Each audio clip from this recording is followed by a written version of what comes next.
I am thrilled to bring to you today Margie Odom, speaker, licensed therapist, author, emotional eating coach, and consultant. Margie works with clients that are ready to end the cycle of yo-yo dieting, which is probably why we got synced up here. Welcome, Margie. Thanks for having me. I'm excited to be here.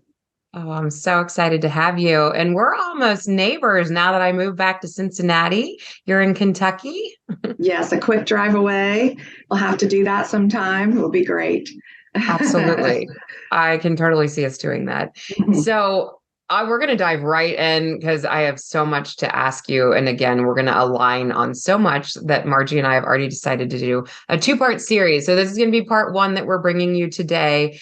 And we're going to really dive into, you even had a little tagline, Margie, of releasing weight is about more than just the scale. And I don't know if you know this about me. I've been known to smash a few scales in my day. So could you give me a little bit of your background and why that matters to you of releasing more than just weight on the scale? Absolutely. I spent years living my life by the scale. I mean, if I was, weighing the weight I wanted to weigh, then it was a good day. If my weight went up a pound, then it's a bad day. I'm worthy, I'm unworthy. I mean, and I spent, even in the very beginning stages of my therapy and coaching practice, trying to help people obtain a weight. And it took me a long time to figure out that that was really where the problem starts. And the scale is just such an external piece of information. It really does not have anything to do with what's happening inside a person or what validates a person, makes them a person of worth. And also really is misguided. There's so many reasons why the scale is wrong. And so I just love it when people finally stop using it as a resource and start really tapping into themselves.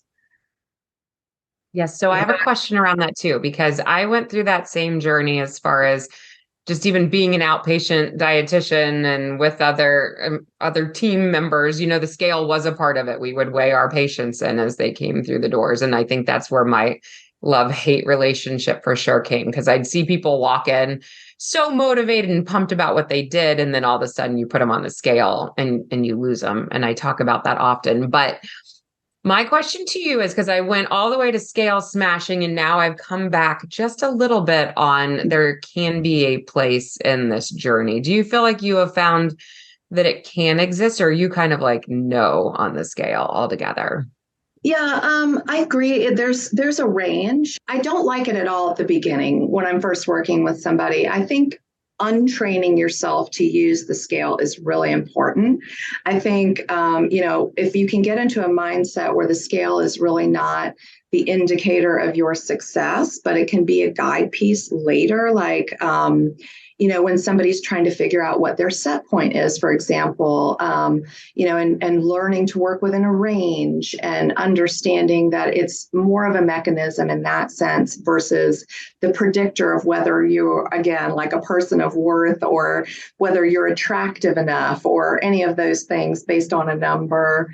I think that's an unlearning and relearning process. But I agree with you. There is a place for it, but not in the beginning.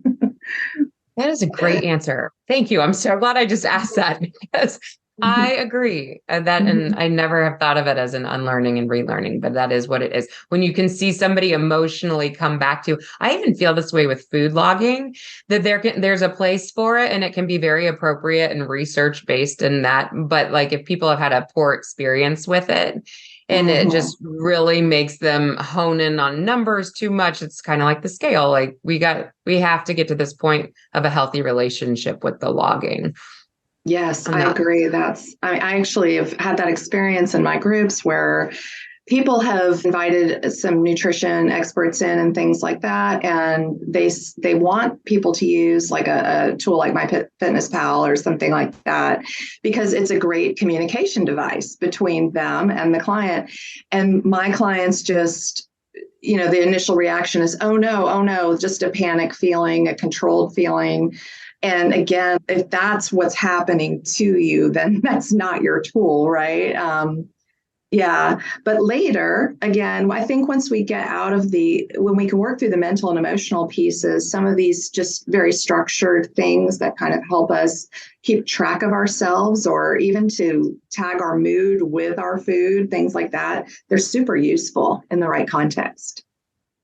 Yes, I agree. And I think the fun part, you get to work with your clients more long term as well, like I do. And I really like that because I think that you get to watch them go through these phases of, oh, no, I don't want to do that. And then it sounds good for a few weeks. And then it maybe triggers something that wasn't a good thing for them so they can pull away from it again.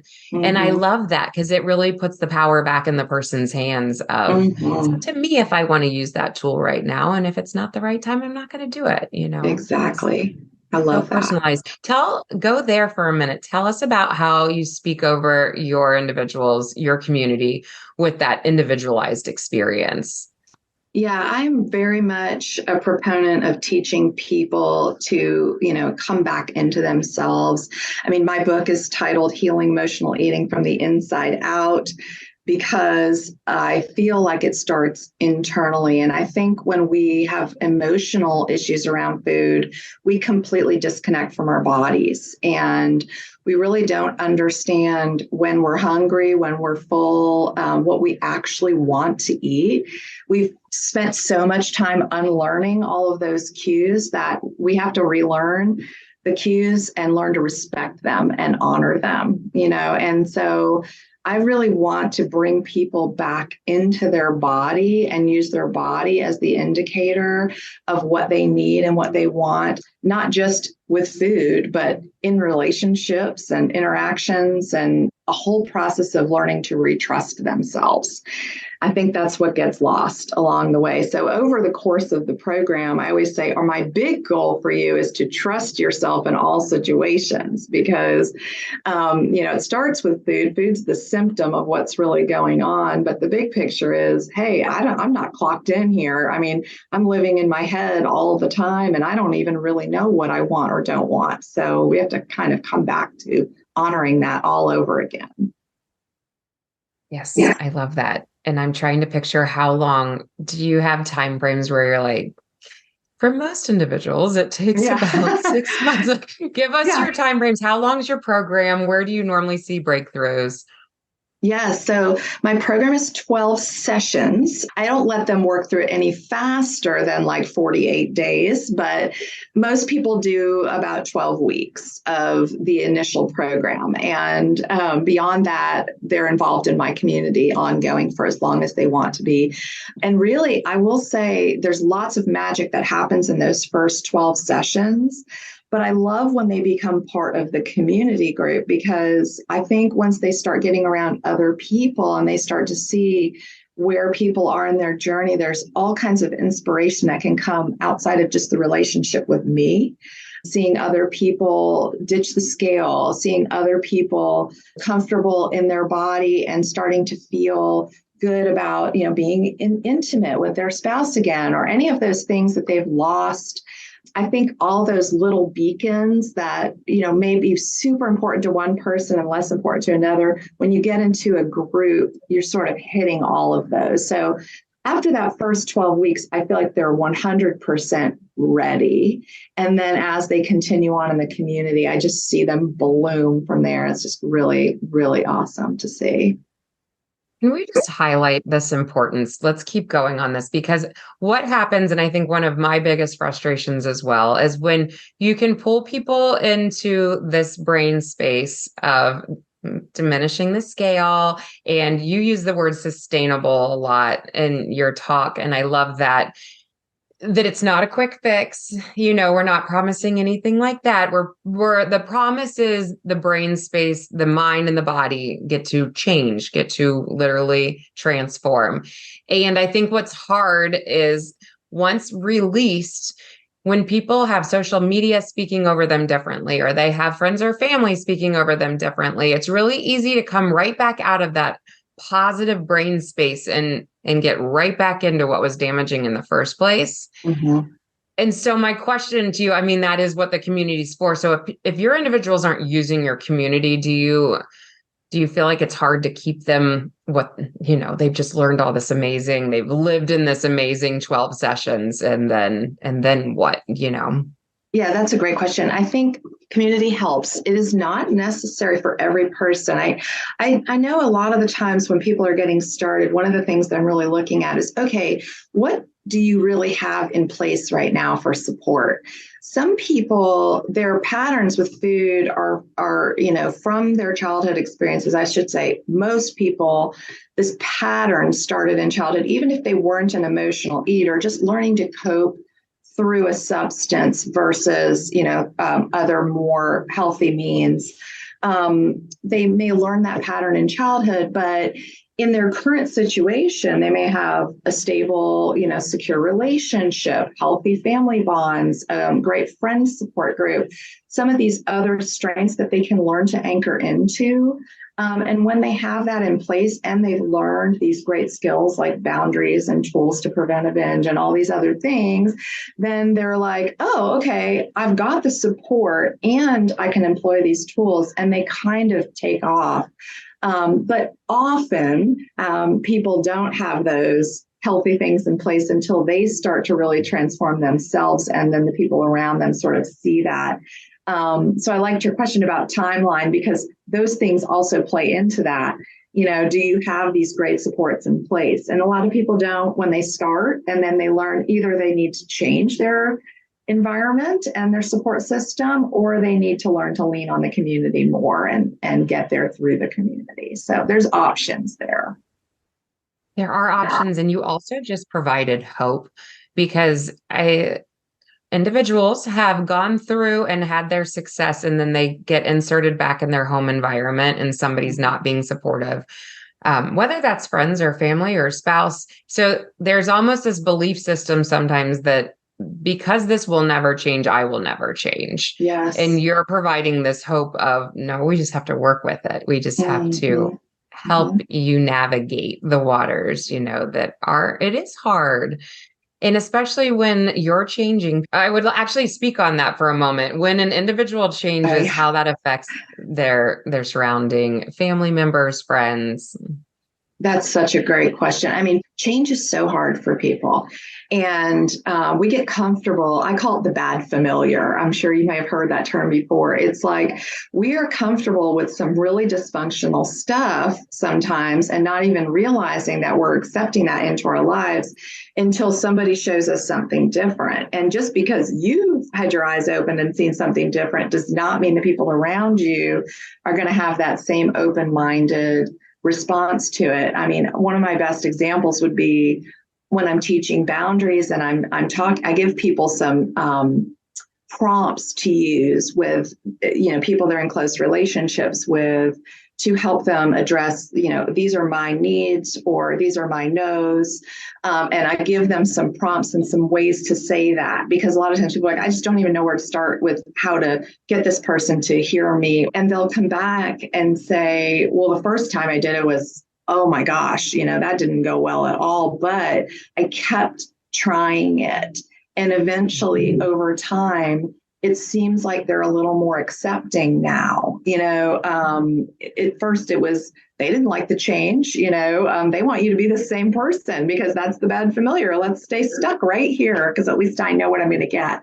But change is, it's not just you, it's everyone around you and your environment and changes you make with food and your body. I mean, all of that is a lot to adjust to, and it does take time. And energy. Right. Yeah. I think that can be one of the scariest things, is when an individual already feels like they're maxed. And then we're going to ask, we need your energy to have those harder conversations. And not that it won't stay that hard forever, but it's the initials, right? The jump off points. And I love that you give prompts, because I think a lot of individuals are missing those.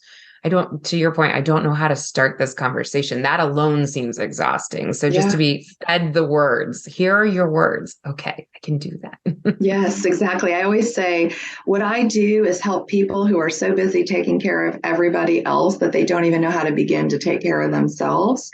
And that is so 100% the way people come in. A lot of people come in actually in a really strong pattern of people pleasing, and it's one of their trauma responses. And so when they start not people pleasing anymore, people that they were pleasing don't like it so much. They're like, wait a minute, I was really happy. I liked it when you did everything for me, and when you bent over backwards and you would, work yourself to death so I could have everything easy. It's like, oh, wait, you're not going to do that for me anymore. But of course, if you keep doing that, there's just no energy, like you said, for the self-care. I think self-care is so much less time consuming and simpler than people realize. It's the boundaries that you have to put in place to make it happen that are hard. And so we have to do both. Mm-hmm. Boundaries. And okay, so where do we even start with boundaries? Is that months worth of talks on boundaries and really understanding somebody's personal boundaries that are being broken? Or do you feel like there's almost, you could give our community today just some general tips that could help? They're not going to cure everything, but they could just start to help somebody move a little forward on setting some better boundaries. No, I think it's like, yes, it's expansive, right? There's books and books on boundaries. But when I'm working with people initially on boundaries, I teach them to first look at their triggers and to break triggers down into food triggers, people triggers, and environmental triggers. So we really explore what those triggers are.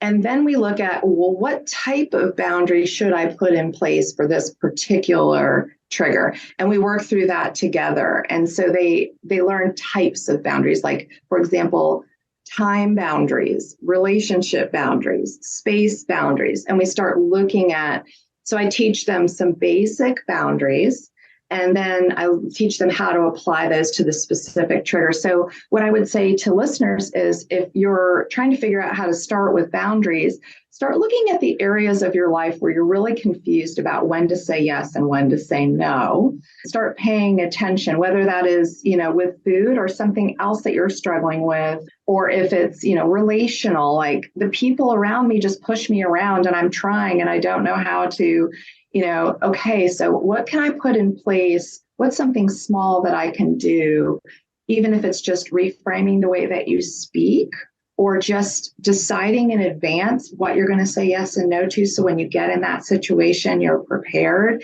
These are small tweaks that you can make when you actually decide that it's okay to set the boundaries in the first place. So you can't figure that out till you know what's stopping you.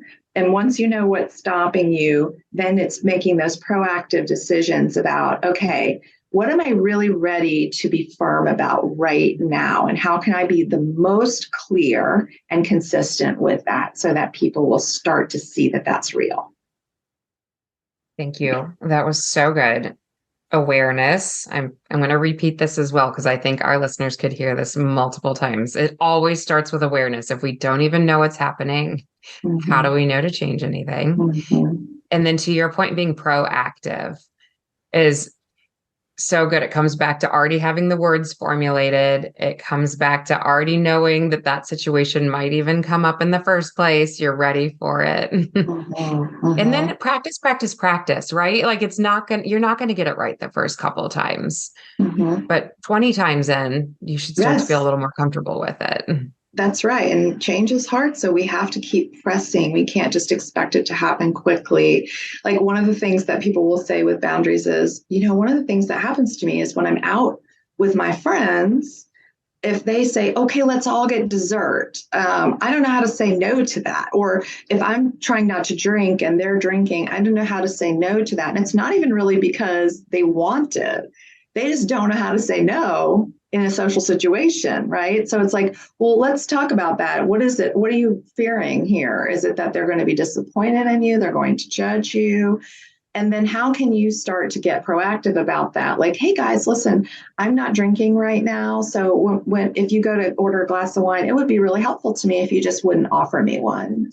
That's just a quick and easy proactive thing to do. And you shift the expectations, and then you can breathe a sigh of relief because you've already taken care of yourself. I love that example. I'm going to carry through with a few more too, and then you keep going as well. with the food, or if you're trying to rein your eating out in or your health habits, same thing. Hey, everyone, I might just order a salad today. I have another dinner later. You can even have words like, I have another dinner later where I know I'm going to eat more. You can kind of have excuses almost ready to go, so that you don't have to go into all these explanations. You can just say, today's a salad day, don't judge it, blah blah. But you go in with a thought already, and if you already preempt it, you're going to get so much less feedback in the moment, which is comforting. Yes, it is. It's helpful. It is. And I think people want to support, and especially when asked. When you said you can ask somebody, will you support me in not having this glass of wine? Or will you support me in not ordering the cake right now? That would mean a lot to me. When they feel like they're helping, yes, they're normally super supportive. Very rarely do we get the response that we're disappointed in when preempted. It's more when we're caught off guard and somebody goes, what do you mean you're not ordering cake? Or what, you're not having a drink? Absolutely. But that's because it just popped up. So I was going to say, in Direction Not Perfection, you get a lot of moms and grandmas in here listening. And you mentioned time boundaries. And I think that time boundary, could we go through a couple examples of time boundaries? 100%. So one of the things I use that word proactive all the time. One of the things I talk about with proactive self-care is setting a time boundary in the morning.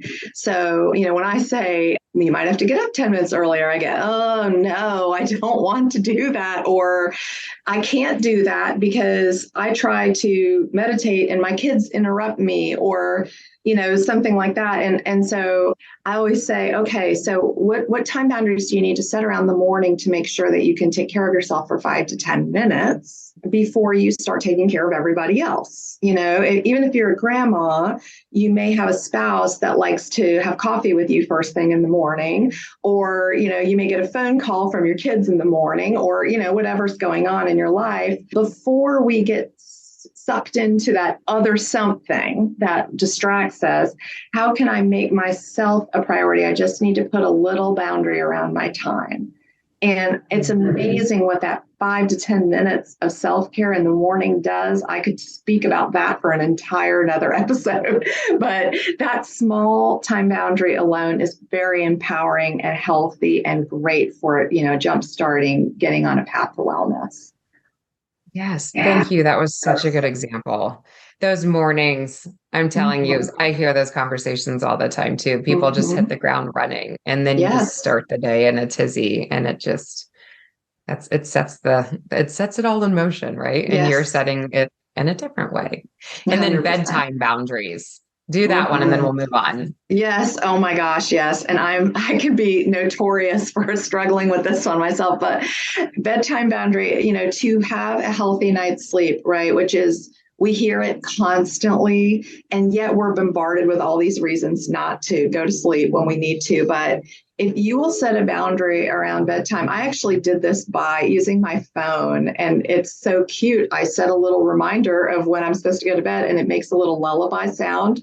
And it's now everyone in my family knows, okay, the lullaby sound went off. She's going to go wash her face and get ready for bed now, and I need to leave her alone.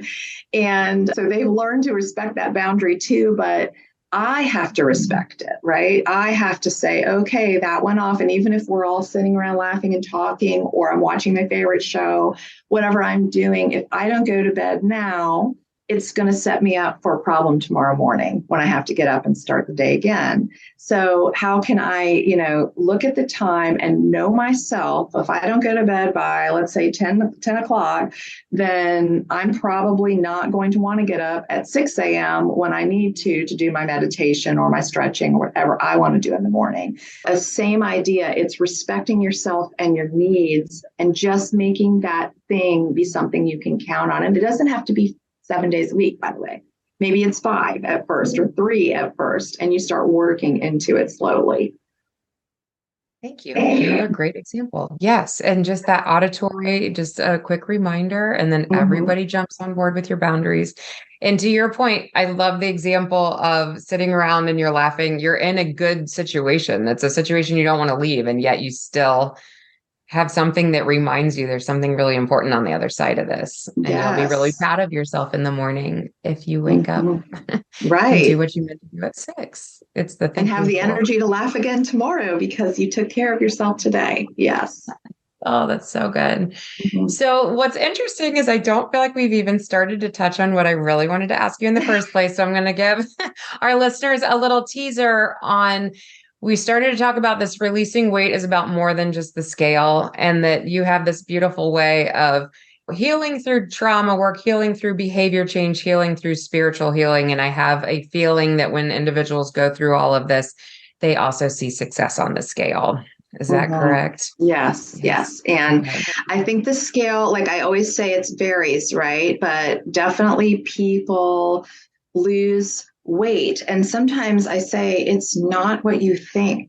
We think, okay, if I do Margie's program, I'm going to drop 10 to 15 pounds in 12 weeks. But it's like, actually, you're going to unburden more than physical pounds. It's spiritual weight, it's emotional weight, it's mental weight, it's all these things that are holding you down. And those things create a process in the body that causes the physical weight to hang on. Even when you're doing so many things right, it can still hang on. So it's like a stool with 4 legs. If you just take care of one, the other 3 are not going to balance it out. It's got to be all 4 to really get you where you want to go. I have chills as you're talking because this is so good and so needed. So I'm so excited to pull you in for session 2. And before we leave each other today, can you please let our listeners know where to find you and what do you have coming up in the near future where they're going, I love Margie, give me more. Okay. My website is weightwithin.com, and I'm also on social media, Instagram, The Weight Within, Facebook, Weight Within. And I do have programs available on my website, but I also have an intensive coming up in November, the second weekend in November here in Louisville. That will be an overnight intensive. I'm really excited about. And if you want more information about that, the best thing to do is go on my website and fill out my general interest form and just let me know that you're interested in the intensive, and I'll be happy to reach out to you and tell you more about it. Okay. And just for the common person who might not know this yet, intensive would mean it's almost like a retreat for an overnight. Yes. Oh, yes. Thank you for asking that. It's a retreat with some pretty deep work involved, but lots of relaxation and fun too. And it's in a beautiful setting on a farm here in Kentucky. And so just being there and being in that space is incredible. Horses everywhere. It's gorgeous. And we will get really deep with your patterns and really help you unlock some things. I will teach many of the tools and give you some hands-on practice with that, and also get you comfortable maybe doing some self-care things that you either never heard of or don't know how to begin doing while you're with a group, so that you can kind of lean in on each other and with me. And also those connections will continue on beyond that retreat space into the community group. So it'll be just wonderful. Thank you. Thank you for joining us today. Thank you. It's been great to be here.